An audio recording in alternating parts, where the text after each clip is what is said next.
வணக்கம். இன்னைக்கு அரசியல் பேச போறதில்ல. ஒரு திரைப்படத்த பத்தி தான் பேச போறேன். இந்த 2026 வந்ததுக்கு அப்புறமா ஒரு 3 நல்ல படத்த பார்த்துட்டேன். 1 பராசக்தி, 2வது டிடிடி, அடுத்ததா தாய்க்கிழவி. டிடிடி படம் வந்து எனக்கு ரொம்ப புடிச்சிருந்துச்சு. எப்படி இந்த படத்த மிஸ் பண்ணோம் அப்படின்னு ரொம்ப வருத்தப்பட்டேன். ஆனா சூப்பரா இருந்துச்சு அந்த படம். நல்ல ஒரு camera angle, colour correction, concept wise ரொம்ப எதார்த்தமான ஒரு சண்டையை வச்சு நல்ல படம் எடுத்திருந்தாங்க. ஸோ இன்றைக்கி நான் பார்த்த படம் வந்து தாய்க்கிழவி. ரொம்ப அழகான ஒரு படம். ஒரு கிராமத்துக்குள்ளேயே நடக்கிற ஒரு அழகான ஒரு காட்சி. மதுரையில் இல்ல விழான்னு சொல்லி ஒரு விழா இருக்கும். அதுக்கு ஓப்பனாக சொல்லணும்னா அதுக்கு பேர் மொய் வாங்கும் விழா, அவ்வளோதான். அப்படி தான் சொல்லணும். ஒரு வீட்டில் எப்போல்லாம் கடன் அதிகமாகுதோ இல்லை தேவை அதிகமாகுதோ டக்குன்னு இல்ல விழான்னு ஒரு விழா வச்சு வீட்டில் இருக்க அளவு ஒரு பெரிய பேனர்லாம் வச்சுருவாங்க. A3 ஷீட்டுக்கு ஒரு 5 பக்கத்துக்கு பத்திரிக்கை அடிப்பாங்க. தாய் மாமன்கள் மட்டும் ஒரு 100 பேர் இருக்கும். தாய் மாமிகளை அது அடுத்து பெரியப்பாக்கள், சித்தப்பாக்கள், இப்படி எல்லாரும் பேரும் இருக்கும். அதுலேயே யாராவது ஒரு பேரை முன்னாடியோ பின்னாடியோ போட்டால் பிரச்சனை, இனிஷியலை மாற்றி போட்டால் சண்டை முடிஞ்சு கலவரம் ஆயிரும். அதில் படிப்பை போடலன்னா அதை விட பெரிய கலவரம் ஆயிரும். அவங்க செய்கிற வேலையை போடலன்னா அதை விட கலவரம் ஆயிரும். ஏண்டா தாய் மாமன் நான் மூத்த தாரத்துக்கு சேர்ந்தவன், இளைய தாரத்துக்கு இருக்கவளை தூக்கி முன்னாடி போடுவியாடா, அதுக்கெல்லாம் கல்யாணமே நின்ற கதை கூத்தெல்லாம் அங்கே நிறைய நடந்திருக்கு. இப்படி பல கலகலகலகலான ஒரு நடக்கக்கூடிய மதுரை ஃபங்க்ஷனில் ஒன்று தான் இல்ல விழா. அதோடு தான் இந்த படமும் ஓப்பன் ஆகும். அதில் நிறைய சொல்லுவாங்க, இப்போ நான் ஒரு இல்ல விழா வைக்கிறேன்னா எல்லாரும் வந்து எனக்கு வந்து மொய் செய்யணும். அதே மாதிரி அவங்களும் வைப்பாங்க. நான் போய் மொய் செய்யலை அப்படின்னா அடுத்த நாள் காலையில் என் வீட்டுக்கு என்னடா ஏழை, ஏண்டா மொய் செய்யவாக்குள்ள வந்துட்டேன் வெள்ள வேட்டியை கட்டிக்கிட்டு அப்படின்னு பார்க்குற இடத்துலலாம் சந்திச்சிருக்க வைப்பாங்க. காலையில் வேலைக்கு போயிட்டு வரும்போது, சாயங்காலம் போகும்போது, இல்லை வீட்டுக்கு யாராவது வந்துட்டாங்க சொந்தக்கார வெண்ணைங்கன்னு வாக்குள்ள மொய் செய்ய வந்துட்டாங்க அப்படின்னுவாங்க. இப்படி தொடர்ச்சியாக அந்த வார்த்தைக்கு வேற வழியே இல்லாமல் வட்டிக்காவது வாங்கி அந்த மொய் காசை சேர்த்ததுக்கப்புறம் தான் என்னடா நான் மொய்யா கேட்டேன், ஏன்டா இம்பிட்டு அவசரப்படுற, பொறுமையாக கொடுத்துருக்கலாம்ல, மொய் கொடுத்த உடனே வரும். இப்படி பல ரணகலங்கள்லாம் அந்த மொய்ங்கிற கான்செப்டுக்குள்ளே இருக்குது. இப்போல்லாம் ஜிபே, ஃபோன்பே அதெல்லாம் பயங்கரமாக டெக்னாலஜியாக வளர்ந்துட்டாங்க. ஆனாலும் சில விஷயங்கள்லாம் இன்னும் அவங்க வளராமலே இருக்கிறத இந்த படம் வந்து ரொம்ப அழகாக காமிச்சிருக்கோம். தாய்க்கிழவின்ற அந்த கேரக்டருக்கு கீழே வர 3 பசங்க வந்து ரொம்ப வெள்ளேந்தியானவங்க. பவுனுத்தாயின்ற கேரக்டர் கீழே வர 3 பசங்க வெள்ளேந்தியானவங்க. அவங்க எவ்வளோ வெள்ளேந்தியானவங்கன்றதையும் ஒருத்தருடைய இன்ட்ரோலையும் காட்டுவாங்க.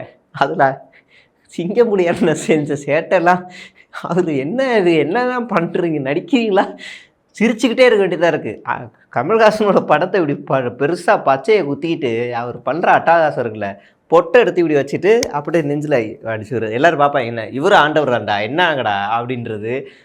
அவர் தனி, அவர் மதுரை ஸ்லாங்குக்கே உரித்தானவர்னால அவர் அந்த இடத்துல நின்று பிச்சு விளையாடிடுவார். அதுக்கு அடுத்தடுத்து 2 வர கேரக்டரும் பாலசரவணன் ஆகட்டும், அப்புறம் அண்ணா அவரும் ஆகட்டும், நல்ல கேரக்டர் எல்லாமே பண்ணியிருப்பாங்க. கதை முழுக்க ஒரு மெசேஜ் அழகாக சொல்லும். சேர்த்து வைங்க, பொம்பளை பிள்ளைங்க இன்னொருத்தரை நம்பி இருக்கிறத தாண்டி உனக்குன்னு ஒரு சுய தொழிலை கற்றுக்க, நல்ல நீ தலை நிமிர்ந்து நில்லு, அதுதான் மெசேஜ். அந்த தாய்க்கிழவின்ற கேரக்டர் ஊர் முழுக்க வட்டி காசை கொடுத்துட்டு அதை வட்டியை வாங்கி சேர்த்து வச்சு ஒரு பெரிய ஒரு கான்செப்ட். நடுவில் அந்த பவுனுத்தாய்க்கு உடம்பு சரியில்லாமல் போயிடும். அது ஒழிச்சு வச்சுருக்க நகை வந்து கிட்டத்தட்ட 190 160 சவரன் கிட்ட இருக்கும். அதை இந்த பசங்க எடுக்கிறாங்களா, பவுனுத்தாய்க்கு வந்து பக்கவாதத்தில் படுத்து கிடக்கிற பவுனுத்தாயை சரி பண்ணுறாங்களா இல்லையாங்கிறதான் கதைகளும். இது முழுக்க ஒரு நிமிஷம் கூட போர் அடிக்காமல் அப்படியே ஃபன்னாக சண்டையாகவே ஓடும். முழுக்க இந்த படத்தை தூக்கி பிடிச்சது பார்த்தா கமல்ஹாசன் அவருடைய பாட்டு தான். அவருடைய எங்கெங்கேயோ இருந்த பாட்டு எல்லாத்தையும் எடுத்து இந்த படத்தில் சொருகி வச்சுருப்பாங்க. அந்த பாட்டெல்லாம் கரெக்டாக சுச்சுவேஷனுக்கு ஏற்ற மாதிரி விஸ்வரூபமோட பாட்டை இன்டர்வலில் போட்டிருப்பாங்க பாருங்கள். எனக்கு சிரிப்பை அடக்க முடியல, சிரிச்சு வயிறு வலிக்குது. அந்த மாதிரி ஒரு கான்செப்டை வச்சு அது அந்த மாதிரி இருக்கும். இன்னொன்று சாவுன்னு வந்துட்டால் மதுரையில் வந்து வேறு மாதிரி நடத்துவாங்க. நாங்கள்லாம் எங்கள் ஆத்தா வந்து இறக்கும்போது, ஆத்தான்னு சொல்லுவோமா, இறக்கும்போது படத்தை போட்டு டிவி பார்த்துக்கிட்டு இருந்தோம். உட்காந்து டிவி பார்த்துக்கிட்டு இருப்போம். அந்த ஆத்தாவுக்கு என்ன தேவையோ பண்ணுவோம். ஆத்தா இறக்குறதுக்கு ஒரு 4-5 நாள் முன்னாடி எல்லா சொந்தமும் வந்துடுவாங்க. வந்து பால் ஊற்றிக்கிட்டே இருக்கணும், பால் ஊற்றியே கொண்டுடணும். அதான் பால் ஊற்றிக்கிட்டே இருக்கணும். அவங்க அதுக்கு மேலே அவங்க பிழைக்க மாட்டாங்க. ஆஸ்பத்திரிக்கும் தூக்கிட்டு போனாலும் அவங்க காப்பாற்ற முடியாதுன்றவாங்க, எங்களால் முடியாதுன்றவாங்க. வேறு வழி இல்லாமல் வீட்டில் வச்சுட்டு பால் கொடுத்துக்கிட்டே இருக்கணும். அது யார் யார் கையில் அந்த உயிர் போகுதோ அவங்க புண்ணியம் பண்ணதுன்னு வேறு சொல்லிடுவாங்க.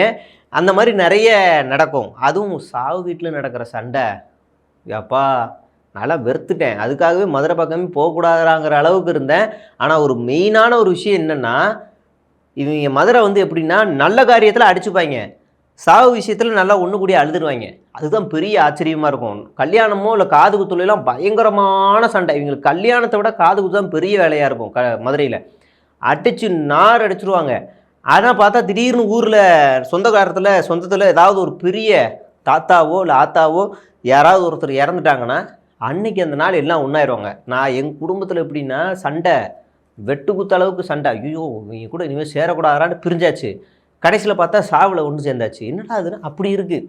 அந்த மாதிரியான ஒரு விஷயத்தை எல்லாத்தையுமே இந்த படத்தில் நம்ம கண்ணு முன்னாடி கொண்டு வந்து காமிச்சு, குடும்பம்னா அப்படியும் இருக்கும் இப்படியும் இருக்கும் எல்லா மாதிரியும் இருக்கும், அது எல்லாருமே பாருங்க அப்படின்னு அழகாக அந்த படத்தை கொண்டு போயிருப்பாங்க. பல வீடுகளில் வயசானவங்கள மதிக்கிறது இல்லை, அவங்களுக்கு திண்ணையை ஓரமாக கொடுத்துட்டு அவங்களுக்கு தேவையானதாக தின்னு அப்படின்னு தூக்கி போடுற அந்த மோசமான நிலை இன்றைக்கி அதிகமாக இருக்குது. அதையும் ஒரு இடத்துல அழகாக காட்சி அமைச்சிருப்பாங்க. ஒரு பணக்கார ஃபேமிலி மாதிரி ஒரு ஃபேமிலி ஆம்புலன்ஸ் நடுவில் நிற்கும். அந்த ஆம்புலன்ஸில் ஒரு அம்மா உயிருக்கு போராடிக்கிட்டு இருப்பாங்க. டைம் ஆகுதுன்னு ஆம்புலன்ஸ் டிரைவர் கண்டுக்காமலே நிற்பார். என்ன நிற்கிறாருன்னு அப்போ நம்ம பாலசரவணன் அவர் உள்ளே வந்து என்னையா போய் ஆம்புலன்ஸ் அம்மா துடிச்சிட்டு இருக்காங்க போயான்னு அவர் புரியாது. அவர் வந்து ஆஸ்பத்திரிக்கு போகிறது தான் அவங்க கெஞ்சுறாங்கன்னு நினச்சிக்கிட்டு இருப்பாங்க. கடைசியில் பார்த்தா நல்ல நேரத்தில் அவங்க உயிரை எடுக்கணும், அவங்க ஆக்சிஜனை கட் பண்ணணும், அதுதான் அவங்க கேட்டுக்கிட்டு இருக்கிற கோரிக்கை அந்த குடும்பத்தை சேர்ந்தவங்க. ஆம்புலன்ஸ் டிரைவர் அதை செய்ய மாட்டார். வேறு வழி இல்லாமல் அந்த சுச்சுவேஷனில் செஞ்சுருவார். அப்புறம் இறங்கி வந்து சொல்லுவார், வயசானவங்க அம்மாக்கள் யாருமே பசி பட்னி வறுமை அதுக்காக குழந்தைய கொள்வது கிடையாது. ஆனால் பிள்ளைங்க வறுமை அப்படின்னு சொல்லி அம்மா தாத்தா பாட்டி அப்போ எல்லாரையுமே கொள்றதுக்கு தயங்க மாட்டாங்க. அது ஒரு புனிதமாக வேறு செய்வாங்க. அது வந்து எப்படி இருக்கும், நாங்கள் எங்களை பொறுத்த வரைக்கும் என்னென்னா ஆஸ்பத்திரியில் முடியாது வீட்டுக்கு கூட்டு போயிருங்கன்னு சொல்லிட்டாங்கன்னா முடிஞ்ச அளவுக்கு அந்த அவங்க உயிர் போகிறத அவங்க வீட்டுக்குள்ளே வச்சுருவோம். அவங்க வீட்டுக்குள்ளே கொண்டு போய் அவங்க வாழ்ந்த வீட்டில் உயிர் போச்சுன்னா அவங்க சந்தோஷமாக போவாங்க. ஆனால் அதுக்குள்ளே இவங்க மாதிரி ஆளுங்கள்லாம் நடு ரோட்லேயே நிறுத்தி இதான் நல்ல நேரம் இப்பயே முடிச்சு விடு கொன்று அப்படின்னு கெஞ்சுறானுங்க. அதனால தான் நான் கண்டுக்காத மாதிரி வண்டி ரிப்பேர் அது இது ரிப்பேர்னு சொல்லி ஏமாற்றி நல்ல நேரத்தை கடத்தி அவங்களோட உயிரை நான் வீட்டுக்கு கொண்டு போய் மேலே அனுப்புறது தான் என்னோடய வேலையாக இருக்குதுன்னு அவர் சொல்ல ரொம்ப டச்சிங்கான சீனாக இருக்கும். பணம் ஒரு மனுஷனுக்கு சந்தோஷத்தை தருமா அப்படின்னா தெரியாது, ஆனால் மரியாதையை தரும் அப்படின்ற ராதிகா மேடமோட அந்த டைலாகோட அந்த படம் அழகாக முடியும். பெண்கள் தலை நிமிர்ந்து நடக்கணும் அப்படின்னு அந்த வசனம், அந்த ஒன்லைன் ஸ்டோரி தான். அதுக்கு வயது எதுவும் கிடையாது, வயது விரம்பே கிடையாது, சுய தொழில் இருந்தால் நீ முன்னேறலாம் அப்படின்னு ஒரு தாலி கட்டும் கூட தலை நிமிந்து வாங்கடி தாலியை. தாலின்றதுக்கு நம்ம மாற்று சிந்தனை கருத்து இருக்குது. ஆனாலும் வேறு வழியில் ஃபேமிலியில் எல்லோரும் சொன்னால் கட்டி தானே ஆகணும் அப்படின்னும் போது தலை நிமிந்து வாங்கு, அதை கூட நீ ஏன் குனிஞ்சு வாங்குற அப்படின்னு ஒரு குவாட் வச்சு சொல்கிறது. பல கதைகளோடு அந்த படம் நல்லா இருக்குது. நான் நிறைய இன்சிடெண்ட்டை சொல்லிட்டேன்னா அப்புறம் படம் பார்க்க மாட்டீங்க. இந்த படத்தை இயக்கிய அந்த பட்டியலோடு நான் உங்களுக்கு சொல்லிடுறேன். படத்தை இயக்குனவர் சிவகுமார் முருகேசன். முதல்ல அவருக்கு நன்றி. அவர் வந்து ஏற்கனவே ஆண் பாவம் பொல்லாத படத்தை எடுத்திருப்பார், இப்போ இந்த படம் எடுத்திருக்காரு. அடுத்ததான் அவருடைய படம் சேயோன், நீங்கள் இப்போ ட்ரெய்லர்லாம் பார்த்துருப்போம், உட்காலி வரண்டியே எடுனார்ல அந்த படம். ப்ரொடியூசர் வந்து வேறு யாரும் இல்லை, நம்மளுடைய எஸ்கேவும் சுதன் சுந்தரம் அவர் தான். படத்தில் ராதிகா மேடம், சிங்கப்புலி, அருள்தாஸ், பாலசரவணன், முனிஷ்காந்தோட ரோல் வேறு லெவலான ரோல். தயவுசெய்து முனிஷ்காந்த் அண்ணனை போய் பாருங்கள். அப்புறம் சுருளின்ற கேரக்டரில் ரைச்சல் அவங்களும் ரெபக்கா நடிச்சிருக்காங்க, இளவரசு அவங்களும் நடிச்சிருக்காரு. இளவரசோட கேரக்டர்லாம் வேறு லெவல். எப்பயோ ஒரு இடத்துல வந்தாலும் அழகாக அவரோட ரோலை சூப்பராக பண்ணிட்டு போயிருக்காரு. குடும்பத்தோடு போய் பாருங்கள். ஏதாவது ஒரு படம் வந்தால் தான் நான் ரிவ்யூ போடுவேன். சமீபத்தில் ஒரு படம் வந்துச்சுங்க, பாலிவுட்டில் எடுத்த படமா தெலுங்கில் எடுத்த படம், ஒரு பேய் படம்னு 3 ஹீரோயின் வச்சு நடித்தாங்க, ஒரு பேன் இண்டியா ஸ்டாரை வச்சு. எப்போடா அதை மாற்றி தொலைவேன்னு ஆயிடுச்சுங்க. பேய் படம்ன்ற கான்செப்டில் சத்தியமாக வெறுத்துட்டேன். எனக்கு அந்த மாதிரி தயவு செய்து படத்தெல்லாம் ஏண்டா பார்த்தோன்னு என் நேரத்தை வீணடிக்க வர மாதிரியே ஆயிடுச்சு. அதுக்கு நடுவில் உளவியலாக கிராமங்களில் உண்மையிலேயே நடக்கிற ஒரு சம்பவத்தை ஒரு அழகாக சென்டிமெண்ட் காமெடி நிறைஞ்ச மாதிரி கொண்டு வந்து இந்த படத்தை காமிச்சிருக்காங்க. ஒரே ஒரு இன்சிடெண்ட்டோட இந்த படத்தை கதையை முடிச்சிடுறேன். ஒரு ஹாஸ்பிட்டலில் அம்மாவை கொண்டு போய் சேர்த்துருவாங்க. அப்போ டாக்டர் வந்து ரொம்ப லேட்டு, அநியாயத்துக்கு லேட் பண்ணிருப்பாங்க. டாக்டர் வெளியே வந்து கொஞ்சம் நெக்கலாக கேட்பார், எப்போ உடம்பு சரியில்லாமல் போச்சு? இப்போ தான் டாக்டர், ஜஸ்ட் ஒரு 3 நாள். அப்படியா? ஏன் இவ்வளோ சீக்கிரமாக கொண்டு வந்தீங்க? செத்ததுக்கப்புறம் கூட்டு வந்தால் காப்பாற்றிருக்கலாமே அப்படின்னு அவரு நெக்கல் அடிப்பார். அதுக்கு மூத்த பையன் அவர் சொல்லுவார், 2வது பையன் இருக்கு அவர் சொல்லுவார், அப்படியா? செத்ததுக்கப்புறம் காப்பாற்ற முடியுமா? எப்படிரா? அப்படின்னோடனே பாலசரவணன் சொல்கிறேனே, உனக்கு தெரியாதா, சிவாஜி படத்தில் ரஜினிகாந்த் இறந்த உடனே 2 அயன் பாக்ஸ் வச்சு சத்துன்னு இருப்பாங்கல்ல அப்படின்னோடனே அவருக்கு இன்னொருத்தர் விட, அயன் பாக்ஸ் வச்சா சுற்றாது, அதை எப்படிரா பொழைக்க முடியும்? அதெல்லாம் பொழைக்க முடியாதுடா, வேறு மாதிரி ஏதாவது செஞ்சுருப்பாங்க. இப்படி உண்மையிலே வெகுளித்தனமாகவே கான்செப்ட் பண்ணிருப்பாங்க. டாக்டர் ஒரு மேலே பார்த்துட்டு, தயவு செய்து இனிமேல் இந்த பேஷண்ட்டை என் கூட கொண்டு வராது. அடுத்து அந்த டாக்டர் அதோட ஃபன்னு, actually your patient is a critical stage, we are trying to do my best அப்படின்னு அவர் இங்கிலீஷில் சொல்லிருப்பார். ஓ, எங்கள் ஆத்தா பொழைச்சுக்குங்கிறதா இவர் சிரிச்சுக்கிட்டே சொல்கிறாருன்னு நினச்சிப்பாங்க. உடனே என்னென்னா, நாங்கள் தான் காலையிலேயே சொல்லிட்டோமையா உங்களை காப்பாற்றவே முடியாதுன்னு. யோ, காப்பாற்ற முடியாது ஏயா சிரிச்சுக்கிட்டு சொன்னுன்ற ஒரு ஃபன் இருக்கும். அடுத்து ஆத்தா பொழைச்சிக்கிட்டது சோகமாக சொன்னாங்க, இட்ஸ் அ மெடிக்கல் மிராக்கிள் அப்படின்னு. ஒன்றுமே புரியாது, ஆத்தா பொழைச்சிக்கிச்சு, ஆனால் அதுக்கப்புறம் வேறெல்லாம் நடக்கும். அதெல்லாம் நீங்கள் கதையில் போய் பாருங்கள், அதான் காமெடியாக இருக்கும்.